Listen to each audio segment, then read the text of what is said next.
যৌতুক এবং মাদক এই দোনোটা দুইভাবে সমাজের জন্য অত্যন্ত ভয়ঙ্কর দুইটা ব্যাপার। একদিকে আমরা সবাই দিনের কথা বলি, সবাই ধর্মের কথা বলি, ধর্মীয় অনুশাসন মানার কথা বলি, আবার একইভাবে এই বৈঠক থেকে কয়জন বরযাত্রী যাব সেটা নিয়ে বাড়াবাড়ি করি। তো এটা কি সরকার চাইলে বন্ধ হবে? না। এটা কি আমাদের আজকে সভাপতি চাইলে বন্ধ হবে? হবে না। আমি চাইলে বন্ধ হবে? এককভাবে হবে না। এটার জন্য দরকার সামাজিক পরিবর্তন। সমাজ পরিবর্তন না হলে, আমাদের মন মানসিকতার পরিবর্তন না হলে, এরকম 1700 কনফারেন্স করার পরেও ওই দুঃখিনী মা, দুঃখিনী বাবা, দুঃখী বাবা মেয়ের জন্য কান্না করবে। এটা ধর্মীয় বিষয়ের চেয়ে বড় হচ্ছে, এটা আমাদের মানবিক বিষয়, সামাজিক বিষয়। এটা কিন্তু সমাধান করতে হলে আইন কানুন এগুলো দিয়ে হবে না, মন মানসিকতার পরিবর্তন লাগবে।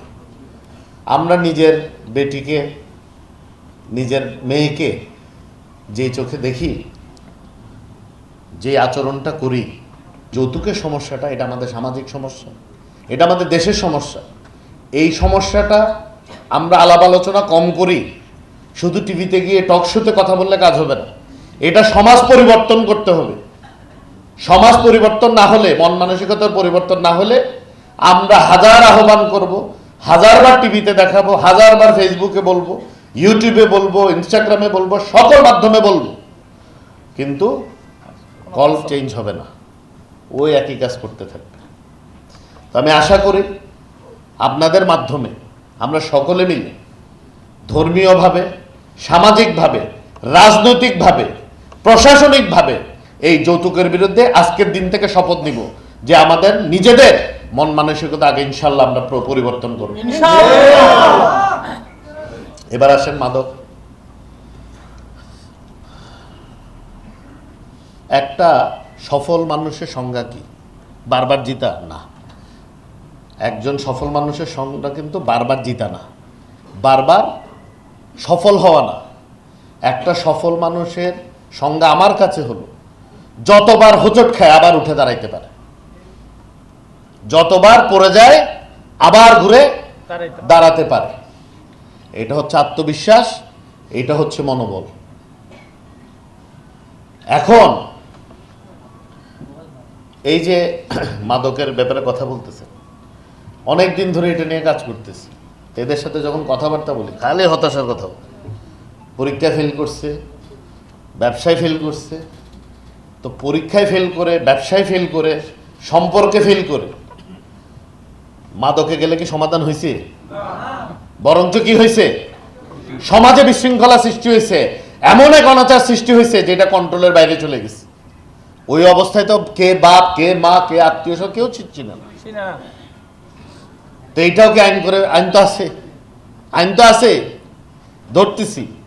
18 কোটি মানুষের দেশে আপনি কয়জনকে আইনের আওতায় আনলেন? আইন দিয়ে সম্ভব না।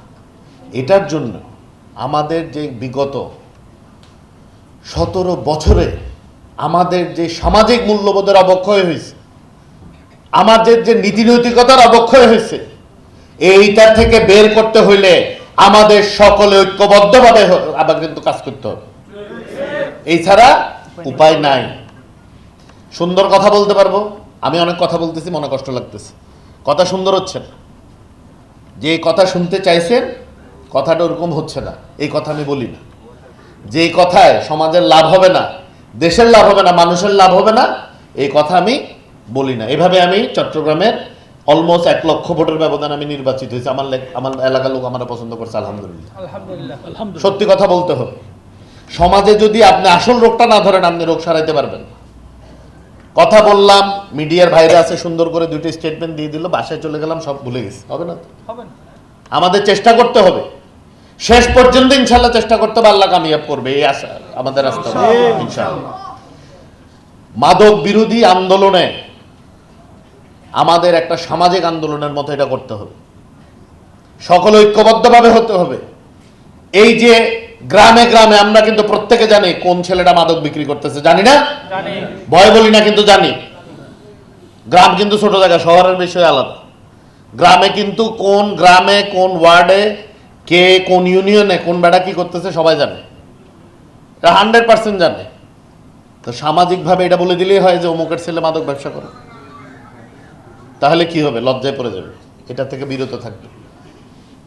আইনের হাতে তুলে দিতে হবে 2-4 জন, মারামারি করার দরকার নেই, আইনের হাতে তুলে দিলে হবে।